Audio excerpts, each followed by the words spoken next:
Kalyan study tricks. మనం ఈరోజు డిఎస్సిలో భాగంగా 8th క్లాస్లో 5th లెసన్ అయినటువంటి కౌమార దశ అడాలసెన్స్ అనేటువంటి లెసన్ ని డిస్కస్ చేద్దాం. సో దీనికంటే ముందు ఏంటంటే నా వీడియోస్ కనుక మీకు నచ్చినట్లయితే ఖచ్చితంగా సబ్స్క్రైబ్ బటన్ ప్రెస్ చేసి నన్ను ఎంకరేజ్ చేయండి. సో కౌమార దశ, ఈ అడాలసెన్స్ అనేటువంటి పదం అడాల సిరే అనేటువంటి లాటిన్ భాషా పదం నుంచి వచ్చింది. అడాల సిరే అనేటువంటి లాటిన్ భాషా పదం నుంచి వచ్చింది. ఎట్లా గుర్తుపెట్టుకుందాం చూడండి. లాటిన్ రాయాలంటే లాటిన్ అని రాద్దాం. ఇందులో కౌమార దశకు వచ్చినటువంటి వాళ్ళు ఇప్పుడు కొన్ని సినిమాలు ఉంటాయి అడల్ట్స్ మూవీస్ అని, ఆ ఏ పెట్టేసి ఇట్లా రౌండ్ తిప్పుతా ఉంటారు, అంటే అవి పెద్దవాళ్ళకి మాత్రమే అని. సో వీళ్ళు అప్పుడే ఈ కౌమార దశలో పిల్లలు శైశవ దశను దాటి కౌమార దశలోకి ఎంటర్ అవుతా ఉంటారు అనమాట. సో అప్పుడు వీళ్ళు పెద్దవాళ్ళు అవుతున్నారని అర్థం. అసలు ఏంటి కౌమార దశలో పిల్లలు ఎలా ప్రవర్తిస్తారంటే ఎవ్వరి మాట వినరు, అంతా నాదే, నేను చెప్పిందే వేదం, తల్లిదండ్రుల మాట వినరు, స్కూల్లో టీచర్ల మాట వినరు, ఏది చెప్పినా చెవిన పెడతా ఉంటారు. అప్పుడప్పుడే అబ్బాయిలకి మీసాలు రావడం, అబ్బాయిలకి ద్వితీయ లైంగిక లక్షణాలు స్టార్ట్ కావడం, అబ్బాయిలలో భుజాలు వెడల్పుగా కావడం, అమ్మాయిలలో కింది భాగం నడుము భాగం వెడల్పుగా కావడం. ఈ నడుము భాగం వెడల్పుగా కావడం అనేటువంటిది పెద్ద అయిన తర్వాత ఎప్పుడైతే ప్రసవ సమయంలో వాళ్ళకి ఉపయోగపడతా ఉంటుంది అనమాట అమ్మాయిలకి. సో ఈ అబ్బాయిలు అమ్మాయిలు వాళ్ళ అంటే భిన్న వర్గీయులతో, అబ్బాయిలు అనేటువంటి వాళ్ళు అమ్మాయిలతోటి, అమ్మాయిలు అబ్బాయిలతో ఎక్కువ స్నేహం చేయడానికి ఇంట్రెస్ట్ చూపిస్తూ ఉంటారు. అదేవిధంగా సమవయస్కులతో మాత్రమే ఎక్కువగా జట్లు కడతా ఉంటారు, అంటే చిన్న వాళ్ళతో ఉండరు, పెద్దవాళ్ళతో ఉండరు. వాళ్ళలో ఏదో ఒక రకమైనటువంటి ఒక ఫీలింగ్ స్టార్ట్ అవుతూ ఉంటుంది. అది ఎవరికి చెప్పాలో అర్థం కాదు, ఎలా ఉండాలో అర్థం కాదు. శరీరంలో రకరకాల ప్రవర్తన, మిత ప్రవర్తన అనేటువంటి స్టార్ట్ అవుతుంది. గొంతు బొంగురు పోవడం, పెరుగుదల. ఈ పెరుగుదల అనేటువంటిది కౌమార దశలో అత్యధికంగా ఉంటుంది. పెరుగుదల అనేటువంటిది ఏ స్టేజ్లో ఎక్కువగా ఉంటుందంటే కౌమార దశలో అధికంగా ఉంటుంది.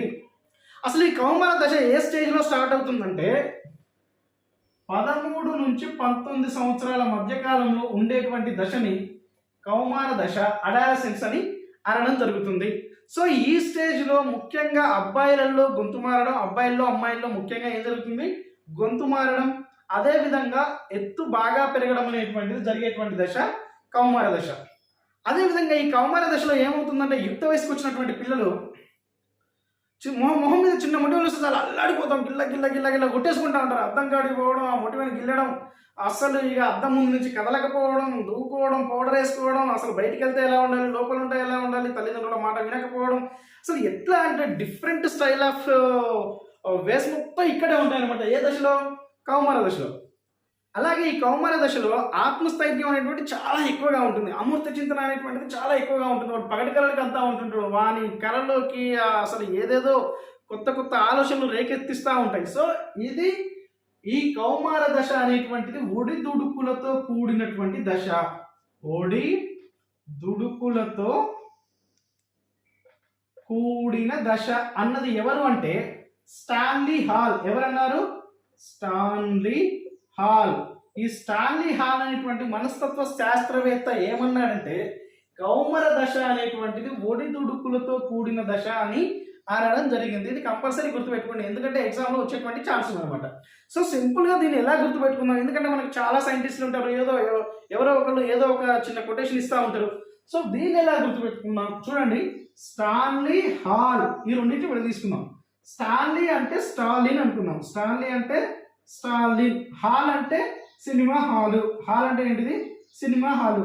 నేను ఒకసారి ఏం చేసినా అంటే ఈ స్టాలిన్ సినిమాకి పోయినా. స్టాలిన్ సినిమాకి ఎక్కడికి పోయినా? హాల్కి వెళ్ళినా, సినిమా హాల్కి వెళ్ళినా. సినిమా హాల్కి వెళ్ళి టికెట్లు తీసుకుందాం అని చెప్పేసి ప్రయత్నించిన. స్టాలిన్ సినిమా ఎవరిది?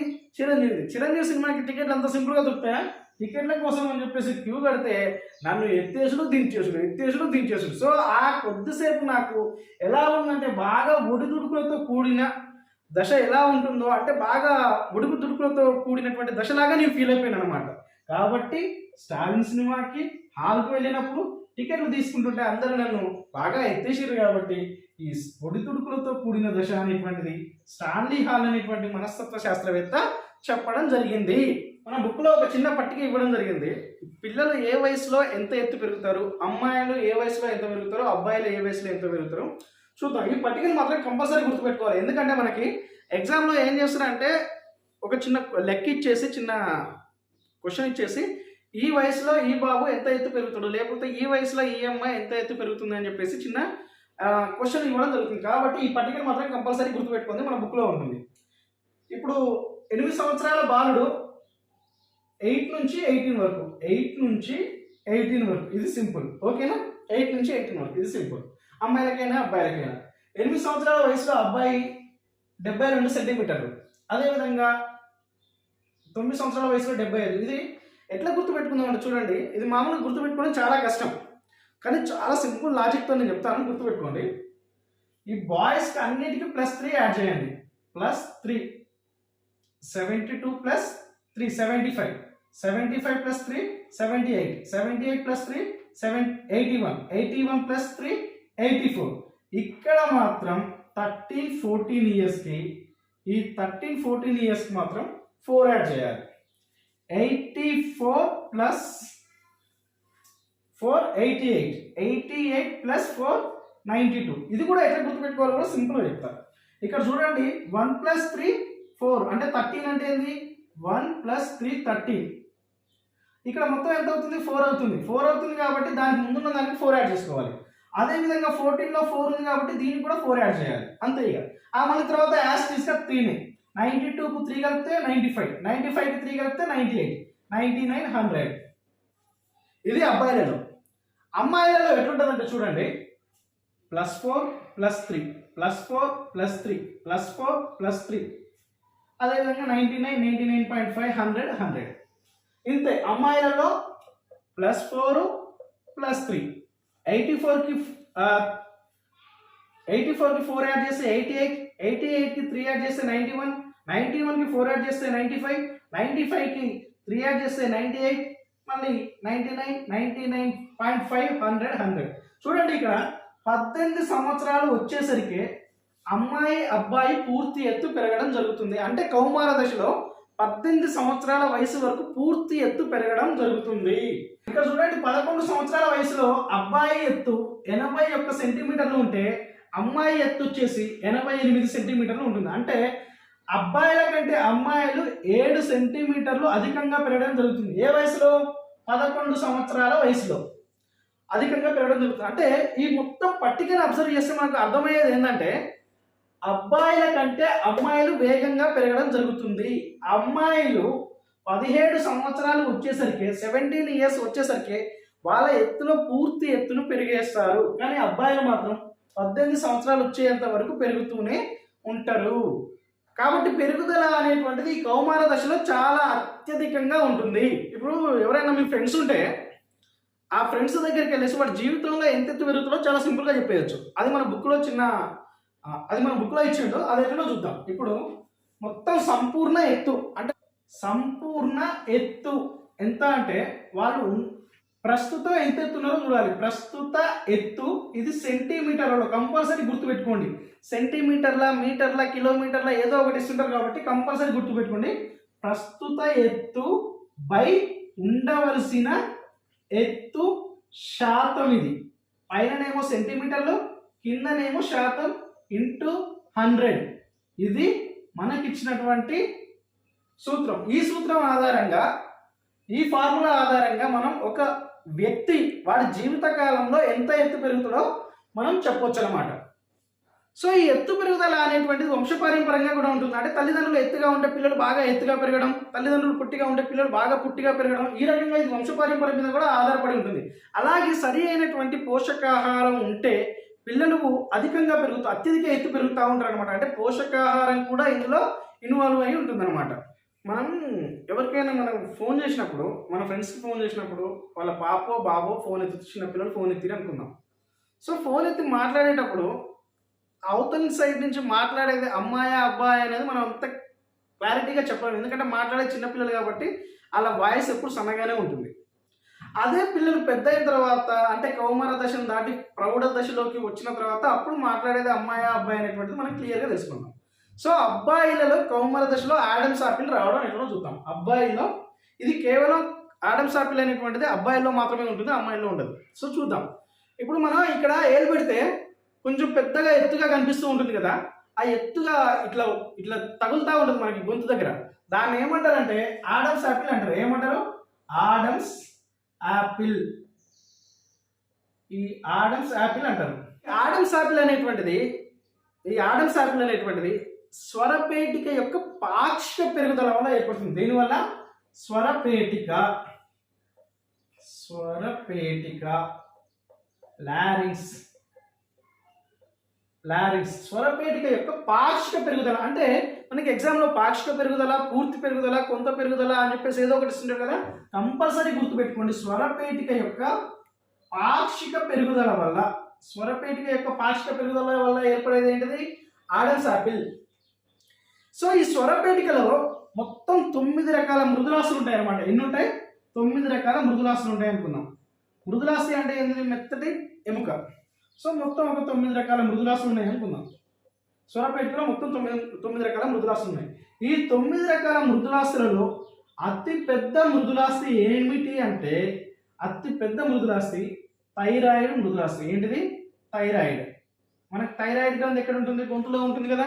సో ఎందుకు అది థైరాయిడ్ తగులుతుందంటే అతి పెద్ద మృదులాస్తి ఈ స్వరపేటికలో ఉన్నటువంటి 9 మృదులాస్తులలో 9 మృదులాస్తులు. స్వరపేటికలో ఎన్ని మృదులాస్తులు ఉంటాయి?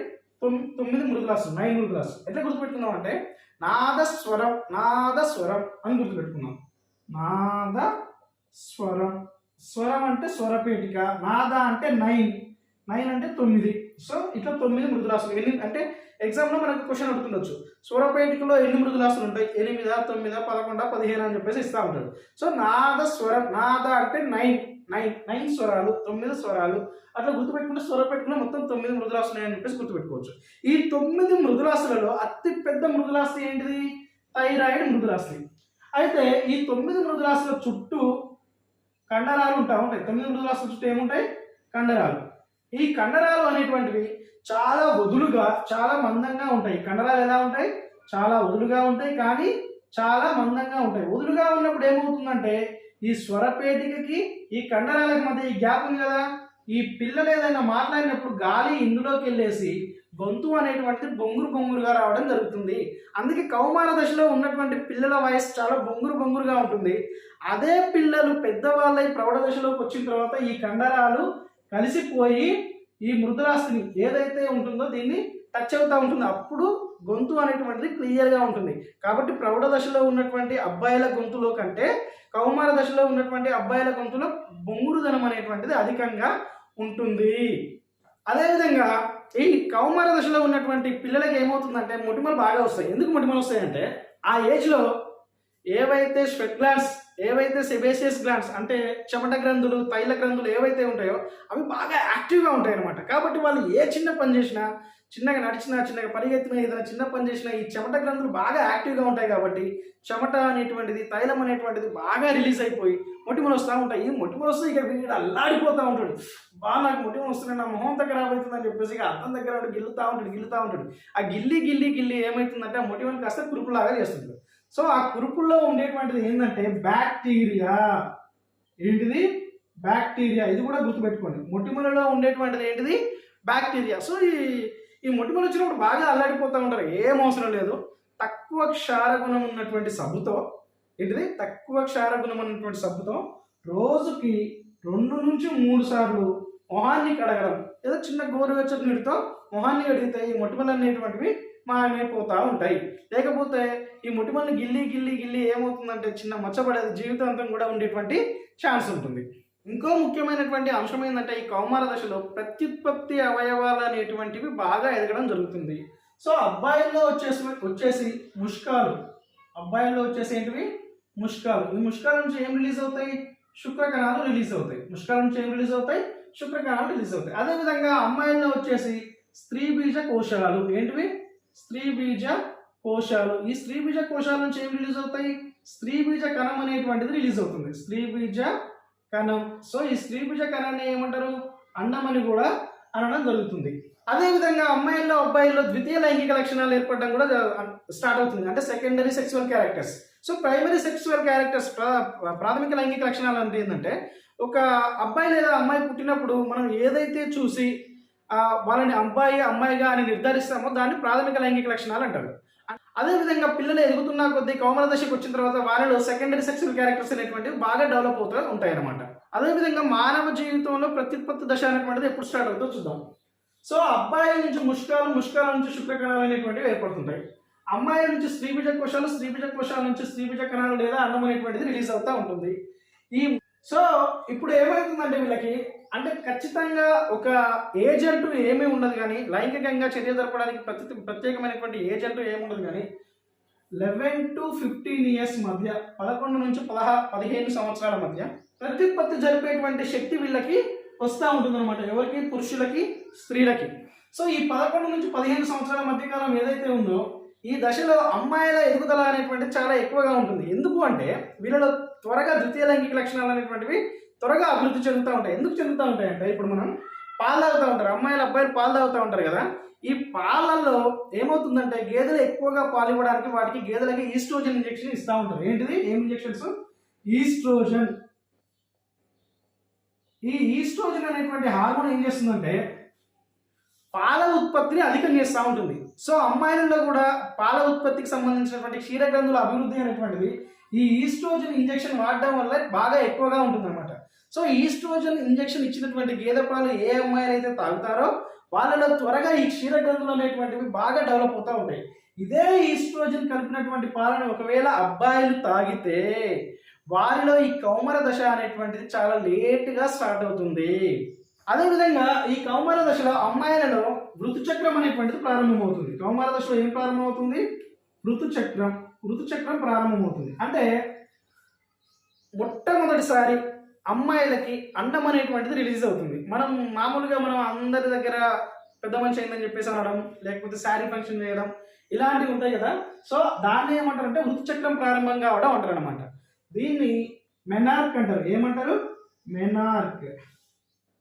మెనార్క్ అంటారు. ఎట్లా గుర్తుపెట్టుకుందామంటే ఈ శారీ ఫంక్షన్ జరిగేటువంటి దగ్గరికి సుస్వాగతం సినిమాలో ప్రకాష్ రాజ్ క్యారెక్టర్ పేరు ఏం పేరు? మోనార్క్. నేను మోనార్క్ని, నన్ను ఎవడు మోసం చేయలేదని చెప్పేసి అంటుంటాడు కదా ప్రకాష్ రాజు. సో ఈ శారీ ఫంక్షన్ జరిగే దగ్గరికి ప్రకాష్ రాజు వచ్చేసి నేను మోనార్క్ని, నన్ను ఎవడు మోసం చేయలేడు అన్నాడు అనమాట. అంటే మొట్టమొదటి రజస్వల అయినటువంటి ఏదైతే ఉంటుందో దాన్ని ఏమంటారంటే మెనార్క్ అనడం జరుగుతుంది. అబ్బాయిల్లో ముష్కాల నుంచి శుక్రకణాలు, అమ్మాయిల్లో స్త్రీబీజ కోశాల నుంచి స్త్రీబీజ కణాలు ఏర్పడుతుంది కదా. ఈ శుక్రకణాలు ప్లస్ స్త్రీబీజ కణాలు కలిస్తే ఏమేర్పడుతుందని చెప్పిన నేను లాస్ట్ క్లాస్లో జైగోట్ సంయుక్త బీజం అనేటువంటిది ఏర్పడుతుందని చెప్పిన కదా. సో ఈ సంయుక్త బీజం అనేటువంటిది ఏర్పడుతుంది. లేదు ఒకవేళ సంయుక్త బీజం శుక్రకణం కలవలేదు, సంయుక్త బీజం ఏర్పడలేదు అనుకుంటే ఈ స్త్రీబీజ కణం ఏదైతే అండం ఉందో ఈ అండం అనేటువంటిది బయటికి రిలీజ్ అవ్వడం జరుగుతుంది. దీన్ని ఏమంటారంటే ఋతుచక్ర ప్రారంభం కావడం అని చెప్పేసి అంటుంటారు. ఇప్పుడు చాలా వింత వింత సాంప్రదాయాలు ఉంటాయి అబ్బా. ఏంటివంటే నెలకు ఒకసారి వీళ్ళకి మామూలుగా అండం రిలీజ్ అవుతుంది. ఆ అండం రిలీజ్ అయినప్పుడు వాళ్ళు ఋతుచక్రం అనేటువంటిది స్టార్ట్ అవుతుంది అనమాట, వస్తుంది అనమాట వాళ్ళకి. సో ఇవి వచ్చినప్పుడు కొంతమంది దేవుల దగ్గర ఇవ్వరు, దయ్యాల దగ్గర ఇవ్వరు, వాన్ దగ్గర ఇవ్వరు, వీని దగ్గర ఇవ్వరు, ఇంట్లో ఉండరు, బయటికి వెళ్ళకూడదు. నేను కొన్ని పేపర్స్ కొన్ని వీడియోస్ సంథింగ్ చూసినా వీళ్ళకి ఎప్పుడైతే ఈ ఋతుచక్రం వస్తుందో అప్పుడు ఇంట్లో నుంచి బయటికి వెళ్ళకూడదు, లేకపోతే ఊర్లో నుంచి బయటికి వెళ్ళకూడదు, ఎక్కడో ఊరలో గుడిసెలో ఉండమంటారు ఆ 4-5 days. అసలు ఏందో అర్థం కాదు. ఇప్పుడు ఆ ఋతుచక్రం ప్రారంభం కాకూడదు అంటే ఏం చేయాలి? అబ్బాయి నుంచి వచ్చినటువంటి శుక్రకణం, అమ్మాయి నుంచి వచ్చినటువంటి అండం ఈ రెండు కలిస్తే ఆ కడుపులో పిండం ఏర్పడుతుంది. ఒకవేళ కలగకపోతే ఆ పిండమే అండమే ఏమవుతుంది? బయటకు వచ్చేస్తుంది. అదే కలిస్తేనేమో గర్భం దాల్చిందని చెప్పేసి చాలా హ్యాపీగా ఫీల్ అవుతాం. కలవకపోతే మాత్రం ఎందుకు వెళ్ళేస్తామో నాకు అర్థం కాదు. అయితే స్త్రీలలో ప్రత్యుత్పత్తి దశ అనేటువంటిది ఎప్పుడు స్టార్ట్ అవుతుందంటే 10 నుంచి 12 సంవత్సరాల వయసులో స్టార్ట్ అయ్యి, స్త్రీలలో ప్రత్యుత్పత్తి దశ 10 నుంచి 12 సంవత్సరాల వయసులో స్టార్ట్ అయ్యి 45 నుండి 50 సంవత్సరాల వరకు ఉంటుంది. ఎన్ని సంవత్సరాల వరకు? 45 నుండి 50 సంవత్సరాల వరకు ఉంటుంది. సో ఈ 50 సంవత్సరాలు వచ్చిన తర్వాత ఏమవుతుందంటే వీళ్ళలో ఋతుచక్రం అనేటువంటిది ఆగిపోతుంది. ఎవరిలో? స్త్రీలలో ఋతుచక్రం ఆగిపోవడాన్ని ఏమంటారంటే మోనోపాజ్ అంటారు. ఏమంటారు? మోనోపాజ్. ఎలా గుర్తుపెట్టుకున్నామంటే చూడండి, స్త్రీలలో ఋతుచక్రం ప్రారంభం కావడాన్ని ఏమంటాం? మెనార్క్ అంటాం, లేదా మోనార్క్ అని గుర్తుపెట్టుకున్నాం. స్త్రీలలో ఋతుచక్రం ప్రారంభం కావడాన్ని మెనార్క్, అదే ఋతుచక్రం ఆగిపోవడాన్ని మోనోపాజ్ అంటారు. ఇప్పుడు మనం ప్లే చేయడం పాస్ చేయడం ఏదైనా వీడియో పెట్టుకుంటే ప్లే చేస్తాం కదా, ప్లే సింబల్ ఎట్లా ఉంటుంది? ఇలా ఉంటుంది అనుకున్నాం. ప్లే సింబల్ ఎలా ఉంటుంది? ఇలా ఉంటుంది. సో దాన్ని ఒక్కగానే ప్లే అవుతుంది. పాస్ చేయాలంటే ఏముంటుంది? ఇలా ఉంటుంది పాస్ సింబల్. పాస్ అంటే ఆగిపోవడం. ఇక్కడ కూడా ఏముంది? పాజ్ ఉంది కాబట్టి ఆగిపోతుంది. ఏం ఆగిపోతుంది? ఋతుచక్రం ఆగిపోతుంది. అదే మోనోపాజ్. ఋతుచక్రం అనేటువంటిది 28 రోజుల నుండి 30 రోజులకు ఒకసారి వస్తుంది. 28 రోజుల నుండి 30 రోజులకు ఒకసారి వస్తుంది. ఏంటిది అది? ఋతుచక్రం. ఇప్పుడు సమాజంలో చాలా చోట్ల బాల్య వివాహాలు ఇంకా జరుగుతుంటాయి. సో బాల్య వివాహం జరగడం వల్ల ఏంటంటే వాళ్ళలో లైంగిక ప్రత్యుత్పత్తి జరిపేటువంటి సామర్థ్యం వచ్చినా కూడా మానసిక పరిపక్వత అనేటువంటిది రాదు. కాబట్టి బాల్య వివాహాలు జరపకూడదు. మన దేశంలో ఒక చట్టం ఉంది. ఏంటి? అబ్బాయిలకి 21 సంవత్సరాలు, అమ్మాయిలకి 18 సంవత్సరాలు వయసు వచ్చేంత వరకు పెళ్లి చేయదు. కానీ ఈ మధ్య మన భారత ప్రభుత్వం ఒక చట్ట సవరణ చేసింది. ఏంటి? అబ్బాయిలకు 21 సంవత్సరాలే, అమ్మాయిలకు కూడా 21 సంవత్సరాలే. ఈ క్వశ్చన్ మీకు ఎగ్జామ్లో రాదు. ఒకవేళ వచ్చినా ఇది పెట్టినా రైట్ అవుతుంది, ఇది పెట్టినా రైట్ అవుతుంది. ఎందుకంటే కాంట్రవర్సీ ఉన్నటువంటి క్వశ్చన్స్ ఎగ్జామ్స్లో అడగడు. అదేవిధంగా మన శరీరంలో అంతఃస్రావిక గ్రంథులు అని ఉంటాయి. ఈ అంతఃస్రావిక గ్రంథులు శరీరంలో ఏముంటాయి? ఈ అంతఃస్రావిక గ్రంథులు ఉంటాయి. ఈ అంతఃస్రావిక గ్రంథులను ఏమంటారంటే వినాల గ్రంథులు అంటారు. ఏమంటారు? వినాల గ్రంథులు. వినాల అంటే వినాలి, నేను చెప్పేది కంపల్సరీ వినాలి. సో వినాల గ్రంథులు అంటే, నాళ గ్రంథులు అంటే ఏంది? ఇప్పుడు రక్తనాళం ఇట్లా ఉంటుంది. ఈ రక్తనాళంలో రక్తం అనేటువంటిది దీనిలోనే ప్రవహిస్తూ ఉంటుంది. సో రక్తానికి రక్తనాళం ఉంటుంది. వినాల గ్రంథులు ఏంటంటే నాళాలు లేకుండా ఉండేటువంటి గ్రంథులు ఏవైతే ఉంటాయో వాటిని వినాల గ్రంథులు అంటారు. సో ఇవి మన నాళం లేవు కదా, మరి ఎట్లా ఉంటాయంటే ఈ వినాల గ్రంథులు అనేటువంటివి డైరెక్ట్గా రక్తంతో కలిసి ప్రయాణిస్తూ ఉంటాయి అన్నమాట. ఏవి? ఈ వినాల గ్రంథులు. సో ఈ వినాల గ్రంథుల నుండి విడుదలయ్యేటువంటి రసాయన పదార్థాలని హార్మోన్స్ అంటారు. విడుదలయ్యేటువంటి రసాయన పదార్థాలను ఏమంటారు? హార్మోన్స్ అంటారు. ఈ హార్మోన్స్ అనేటువంటివి శరీరంలో జరిగేటువంటి కొన్ని జీవక్రియలను నియంత్రిస్తూ ఉంటాయి. ఎగ్జాంపుల్స్కి శరీరంలో చక్కెర స్థాయిని నియంత్రించడం, అదేవిధంగా కాల్షియం స్థాయిని నియంత్రించడం, అదేవిధంగా లవణాలని కూడా నియంత్రించడం జరుగుతుంది. ఏవి? హార్మోన్స్. ఎలా గుర్తుపెట్టుకున్నామంటే చూడండి, చక్కెరలో కా ఉంది, కా తర్వాత నెక్స్ట్ ఏమొచ్చింది? కానే వచ్చింది. కాల్షియం. మళ్ళీ రెండో అక్షరం ఏముంది? లా ఉంది. లా తర్వాత ఏమొచ్చింది? మళ్ళీ లవణాలే వచ్చింది. సో ఈ రకంగా చక్కెర, కాల్షియం, లవణాల స్థాయిని నియంత్రించేటువంటివి ఏంటివి? హార్మోన్స్. అదేవిధంగా ఇవి నీటి పరిమాణాన్ని కూడా నియంత్రించడం జరుగుతుంది. హార్మోన్స్. ఇక్కడ H2O అంటే ఏంటిది? నీరు. హార్మోన్లోనే H2O నీరు ఉంది. సో ఇవి నీటి నియంత్రణకు కూడా ఉపయోగపడతా ఉంటాయి. ఏంటివి? ఈ హార్మోన్స్. అదేవిధంగా ఈ హార్మోన్స్ అనేటువంటివి ప్రత్యుత్పత్తి అవయవాలు ఏవైతే ఉంటాయో ఈ ప్రత్యుత్పత్తి అవయవాల పెరుగుదలలో కూడా అత్యధికంగా ఉపయోగపడేటువంటివి ఏంటివి? ఈ హార్మోన్స్. అంటే ఋతుచక్రం ప్రారంభం కావడం, ఆ ఋతుచక్రం ఆగిపోవడం, గర్భధారణ, క్షీరగ్రంథులు అభివృద్ధి చెందడం. ఎందుకు? ఈస్ట్రోజన్ హార్మోన్ ఇందాక చెప్పుకున్నాం కదా. గర్భధారణ, పాల ఉత్పత్తి, అదేవిధంగా బాలబాలికలలో ద్వితీయ లైంగిక లక్షణాలు, సెకండరీ సెక్సువల్ క్యారెక్టర్స్ ఏవైతే ఉంటాయో ఈ క్యారెక్టర్స్ అన్నీ కూడా బాగా అభివృద్ధి చేసేటువంటివి ఏంటివి అంటే ఈ హార్మోన్స్. అదేవిధంగా ఈ హార్మోన్స్ వల్ల ఇంకో ఉత్పత్తి ఏంటంటే కౌమార దశలో ముష్కాల నుంచి మనం ఏమొస్తాయని చెప్పుకున్నాం? ముష్కాల నుంచి శుక్రకణాలు వస్తాయని చెప్పుకున్నాం కదా, శుక్రకణాలు. అదేవిధంగా స్త్రీలలో ఏమొస్తుంది? స్త్రీ బీజకోశాల నుంచి బీజకణాలు లేదా అండాలు.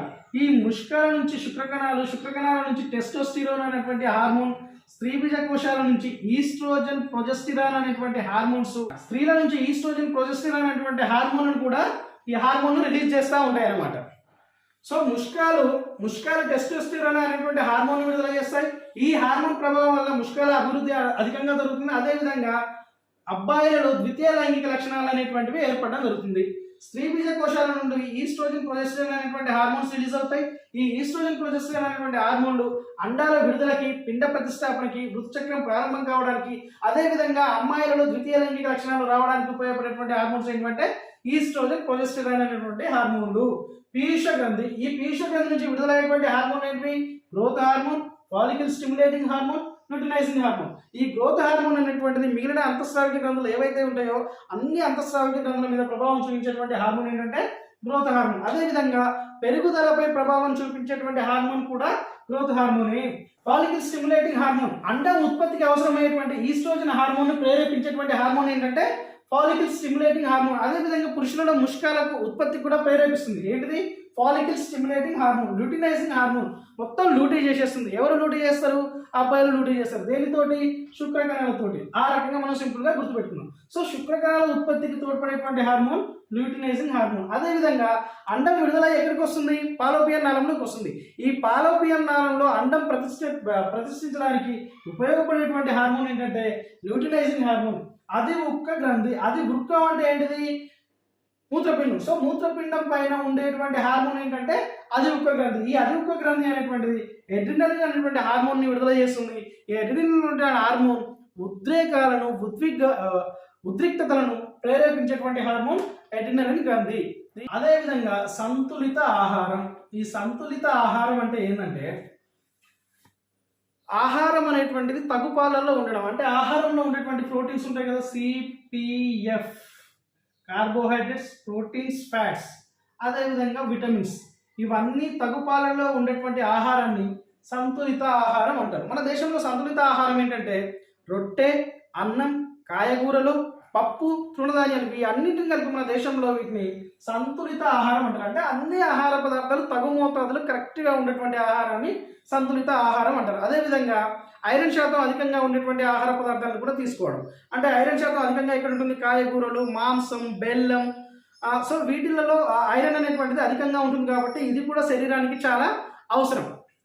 కొన్ని మామూలుగా పాఠశాలలో అమ్మాయిలకి నాప్కిన్స్ ఇస్తూ ఉంటారు కదా. సో నాప్కిన్స్ ఇచ్చేటువంటి ఈ కార్యక్రమం పేరంటే చూడండి, NEP జెల్. ఈ కార్యక్రమం ద్వారా పాఠశాలలో నాప్కిన్స్ ప్రొవైడ్ చేస్తూ ఉంటారు. సో దీన్ని సింపుల్గా ఎట్లా గుర్తుపెట్టుకుందాం అంటే నాప్కిన్స్, ఫస్ట్ 3 అక్షరాలే నాప్కిన్స్. NEP నాప్ అంటే నాప్కిన్స్ ఇస్తూ ఉంటారు అమ్మాయిలకి అని చెప్పేసి గుర్తుపెట్టుకుందాం. అదేవిధంగా స్కూళ్ళలో రెడ్ రిబ్బన్ ప్రోగ్రామ్ అనేటువంటి జరుగుతుంది. Red ribbon programme. ఈ రెడ్ రిబ్బన్ ప్రోగ్రామ్ అంటే ఏంటంటే రెడ్ రిబ్బన్ ప్రోగ్రామ్. ఈ రెడ్ రిబ్బన్ ప్రోగ్రాంలో ఏం చేస్తారంటే ఈ కౌమార దశ గురించి స్కూళ్ళల్లో ఎక్స్ప్లెయిన్ చేస్తూ ఉంటారు. అంటే ఈ వయసులో ఎలా ఉండాలి, ఎలా ఉండకూడదు అనేటువంటిది టోటల్గా ఈ రెడ్ రిబ్బన్ ప్రోగ్రామ్ ద్వారా స్కూళ్ళల్లో ఎక్స్ప్లెయిన్ చేస్తూ ఉంటారు అనమాట. ఈ రోజుల్లో పొగ తాగడం, పాన్ మసాలా తినడం, గుట్కాలు తినడం పెద్ద వ్యసనం. ఇది 15 సంవత్సరాల కంటే తక్కువ ఉన్నటువంటి పిల్లలే దీనికి ఎక్కువగా బానిసలుగా ఉన్నారు అనమాట. సో మన దేశంలో ఉన్నటువంటి ఈ జనాభాలో 57.57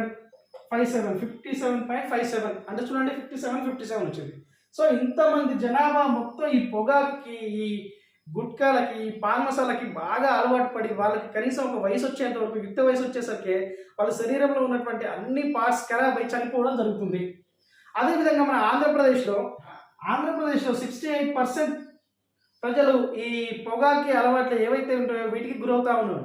కాబట్టి మనకు సంబంధించినంత వరకు మన చుట్టుపక్కల ఉన్నటువంటి పరిసరాలలో, మన ఇంట్లలో, మన స్కూళ్ళల్లో పిల్లలు ఎవరైతే ఉన్నారో 15 సంవత్సరాల కంటే తక్కువ ఆపై ఉన్నటువంటి పిల్లల్ని ఈ చెడు వ్యసనాలకి దూరంగా ఉండేటట్లు చేసేటువంటి బాధ్యత మన మీదే ఉంది. సో ఇది ఈ రోజుకు సంబంధించినటువంటి కౌమార దశ అనేటువంటి లెసన్. నా వీడియో కనుక మీకు నచ్చినట్లయితే ఖచ్చితంగా ఒక లైక్ చేయండి, ఒక షేర్ చేయండి, and please subscribe my channel. నా ప్రీవియస్ వీడియోస్ అన్ని మీకు డిస్క్రిప్షన్లో లింక్గా ఇస్తాను, చూడండి. Thank you.